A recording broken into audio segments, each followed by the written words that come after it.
Welcome to the Driver's Line. I'm Greg. And I'm Jordan. And today, we've got a conversation for you. Yeah, in our conversation, we are going to be looking at the best values on the market for this year. That's right. So we have gone through the entire Driver's Line database and have come up with the best vehicles for 2026 if you're trying to shop in value, right? Like if you're like saying the thing that matters the most to me is the value for my dollars, which it should matter to a lot of us because those dollars are getting thinner and thinner as time goes on. Yes. So we've selected some popular categories that we're going to give you some feedback on. Some of them might be similar, some of them might be different. So we'll find out, right? That's right. So we're going to go ahead and dive in real fast. And we're going to start off with small cars. And this is something that we actually tested last year and absolutely love because it absolutely crushes it in this segment. And so not just also from our perspective, but also from sales numbers because it's been a very strong performer for Kia. And we, of course, are talking about the K4. This thing just stands out because it delivers strong from a style perspective, technology, and features that you really don't expect to find in a small car. This thing has all of them. So when we tested that K4 GT Line Turbo, we were impressed by, the sharp design, the well-finished interior, and all that feature content for the money. Like some things that you see on much more expensive vehicles, this little Kia had. Like when you hit the indicator on your screen, because you have a digital screen, you get to see what's in your blind spot. Yeah. How cool is that? And that's on a lot more expensive vehicles as well. Yeah, and we took it on a couple hours road trip, right, from Charlotte to Atlanta, and it was very comfortable. I mean, it wasn't super loud inside. Seats were comfortable Heated enough. and cooled. Yeah, I mean, all the features you want. And I think it would stick it for about 28 grand. Yeah, and you're getting great miles per gallon too on top of that. Yeah. So you got that punchy turbo engine, and when you get the turbo, you actually don't have to get a CVT either. So kudos to you, Kia, for actually putting in a traditional automatic in that space. It's just a feature-laden car for that, right? And I mean, Kia's design, I get it, love it or hate it, but that's something that I think at least looks interesting and exciting right now, right? It's not derivative, it's unique, it's kind of its own thing. Absolutely. I'm not the biggest fan of the rear end styling, but we have the hatch coming out, and that is definitely, I think, a fantastic looking vehicle. Yeah. I mean, all in all, it makes a very compelling argument in its segment. Absolutely. So stepping up to a larger sedan, let's say you don't want something so small, but something a little bit bigger. Well, we have a sedan for you that actually packs full-size interior space into a mid-size car. We're talking about the Honda Accord. We think it's a great value. It starts under $30,000. You have great power, great efficiency with an optional hybrid system, but it's also an engaging driving vehicle, which we think is really important for a car if you're going to live with it every day. You don't want to necessarily snooze behind a wheel. And it's such a great driving car that actually Car and Driver gave it another 10 Best Award. This is year after year it's been winning this, and it's for good reason. It's a nice blend of space, has a lot of cargo space, but it's also an engaging drive that's efficient and reliable. It's a win-win-win-win-win. Yeah, I mean, it's always, the Accord has always been, Honda's like stalwart, right? Like, I mean, it's always done extremely well in that mid-size class. Great combination of comfort, space, technology, and they also just drive really well. Honda's always made a wonderful driving car. It's something that just gets out on the road and, to your point, you're not going to fall asleep behind the wheel because it's still engaging, which is kind of unique in that segment, right? Like you don't really think of anything else in that segment as engaging. A Camry? No. I mean, as good as the K5 is, good. No. Like, I mean, the Accord is the most engaging, styling maybe just a touch bland, but, we're not, trying to win style awards here. We're trying to say what's the best value. I would say timeless. It's not an ugly car. No, because it looks like a Volkswagen. Yeah. Which is probably why you like it. What Volkswagens used to look like. Right, exactly. What Volkswagens used to look like with a previous Volkswagen interior, too. Because the interior on the new Accords is actually really well done. Yeah, Honda did a great job on those interiors. No, that's a good call out. It's hard to argue with the Accord. I mean, Car and Driver 10 Best for ever, pretty much. I mean, pretty much since the Award was invented, the Accord's been on the 10 Best every time they've come out with a new generation of it. So it's really good call out. But again, let's talk about something that actually wins more important awards, like the Driver's Line SUV of the Year. And so we're going to flip to something that won last year's, 2 years ago, the Driver's Line SUV Award. And I'm going to talk about one of our favorite small SUVs in the Nissan Kicks. This thing just is such a great value, right? Like, I mean, when you're thinking of something that's like a subcompact SUV, economy SUV, whatever you want to call it, you're not going to be getting something that's an engaging driving experience. And the Kicks is not an engaging driving experience, but what it is something that packs a ton of utility, a ton of value, and a ton of technology into a really small, affordable package, right? Like, I mean, it was our 2024 SUV of the year for good reason. Bold styling, youthful design, help it stand out in a crowded segment, right? There's a lot of competitors here, and Nissan just elevated it with that new for 2025 Kicks. The previous one was kind of something that was like an NPC. It was a snoozer. It really didn't have anything unique about it. But for a company that is having so many challenges like Nissan, to do something so well as the Kicks was really, really impressive. Got a roomy cabin, friendly tech, really thoughtfully equipped, I think. Yeah, I mean, I think the Kicks is a fantastic vehicle as well, because we did nominate it for give it our SUV of the year. I think it's a stalwart for sure in that brand. I think it's going to generate a lot of sales for Nissan. We're already starting to see that. I did have a slightly different option though for you, just in case. So this is actually another award-winning TDL vehicle, just a year prior, and that is the Chevrolet Trax. When it came out, it really blew that market away. It offered space, efficiency, but honestly, the price is really what set this vehicle apart. It starts under $23,000, and we're talking about for an SUV. I mean, really, it's just like a lifted hatchback. Let's be real. Yeah. But there's a lot of space in this car. I actually got one as a rental a few days ago, and I couldn't believe how much space it had, but also how comfortable it was. Now, it is powered by a very odd engine. It's a turbo 3-cylinder, and you don't see that a lot. And it's gotten ragged on by a lot of people who aren't in the automotive field just because they see it's 3 cylinders, not 4 cylinders. They see the power is only 137 horsepower, but it is a small vehicle. Yeah. But the way that GM has this tuned, even the CVT is not terrible, and it's really punchy.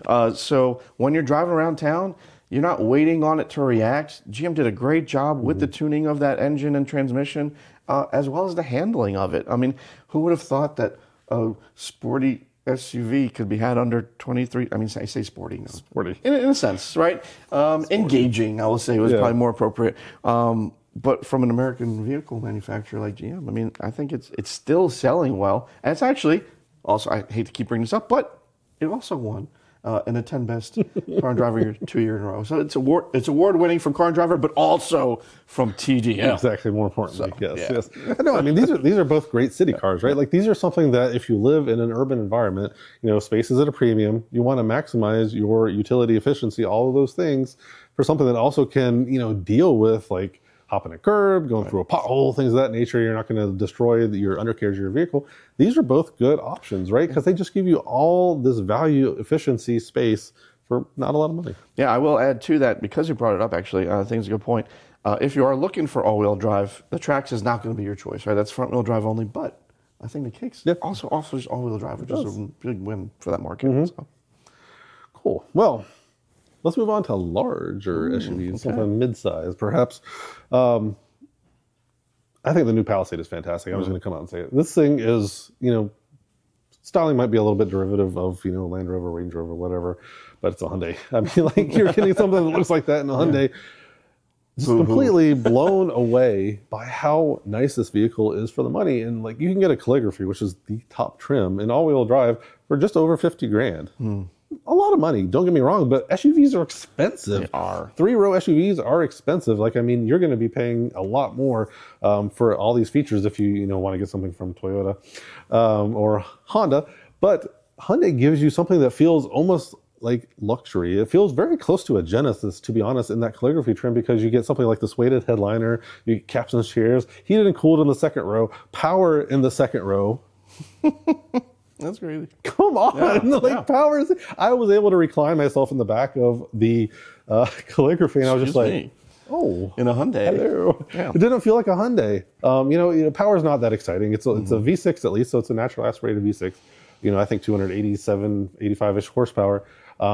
Very heavy vehicle, so it doesn't move quickly, but it wafts you along, right? Like, I mean, you're not buying something in this space for performance. You're buying something in this space for comfort and value. And this thing is going to give it to you in spades.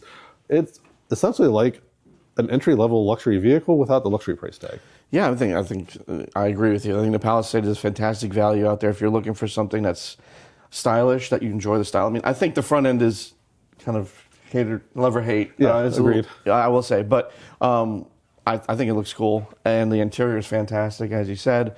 It also does have a hybrid option. So having all that equipment at the price that you just said is insane, especially when you consider that like a base Highlander, not the Grand Highlander, is starting just close to $40,000. Yeah. And we're not talking about all those features that you're getting. So I think, especially if you're leasing a vehicle, that's a solid choice. I think the Palisade's a great pick. Absolutely.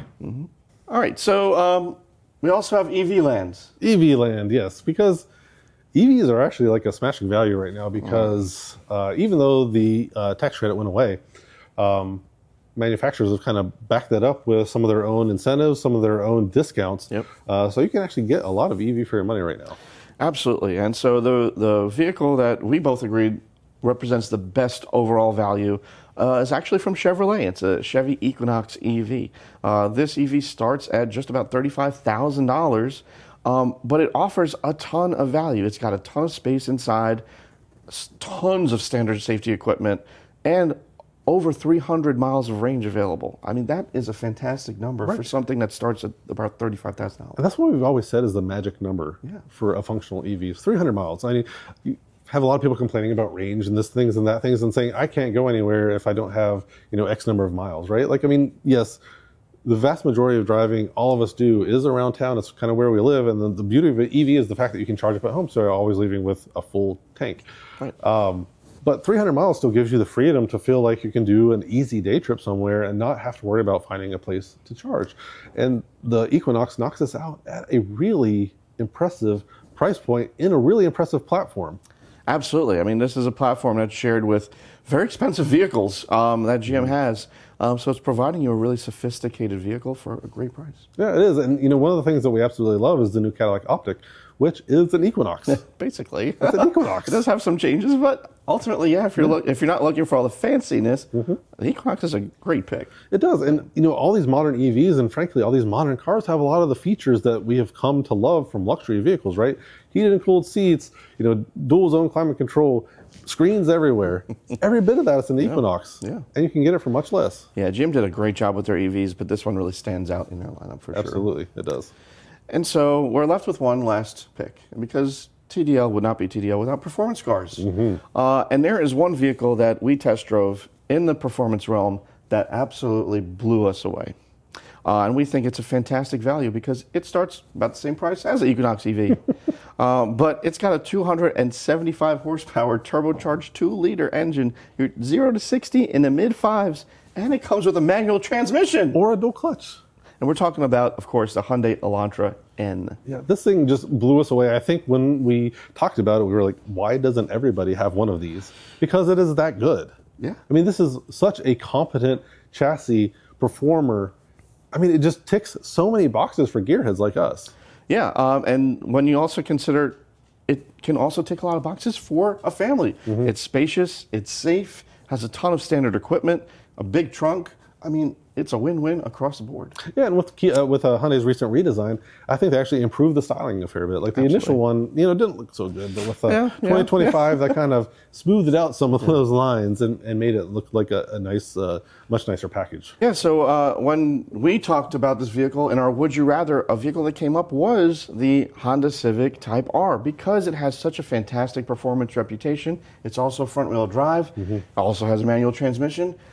But the Elantra N has tons of equipment, pretty close performance, but way less in cost. Way less in cost. And frankly, if you get the DCT Elantra, I think the performance is almost the equal of the Type R, which is unbelievably impressive for the price delta, right? Like, I mean, you can buy the Elantra N for a solid like 10 to 15K less than you can get a Type R for. And the Type R is holding its value strong, so you can't even get a used one. Yeah, I mean, when you're talking about miles per gallon, I mean, the Elantra N is really hard to argue with, especially at the price that it comes in at. So if you're looking for a performance car, don't have a ton of money to spend on it, and want a lot of bang for the buck, we think the Elantra N is definitely a car you should test drive. Absolutely. And you still have a lot of utility too, right? Because, I mean, it's still a sedan. It still has a trunk, even if it's got the brace in the back. Yeah. Still a ton of trunk space. Like, I mean, it is a perfectly usable everyday car almost as much as a standard Elantra is. Yep. All right, so those are our picks for our best values of 2026. What are some cars that you're shopping that you think should be on this list? Yeah, let us know. We'd be interested to hear what you guys have to say, so drop it in the comments and let us know. Thanks for watching. We'll see you next time. Thanks for joining us on The Driver's Line. If you enjoyed this content, please like and subscribe to make sure you don't miss a thing.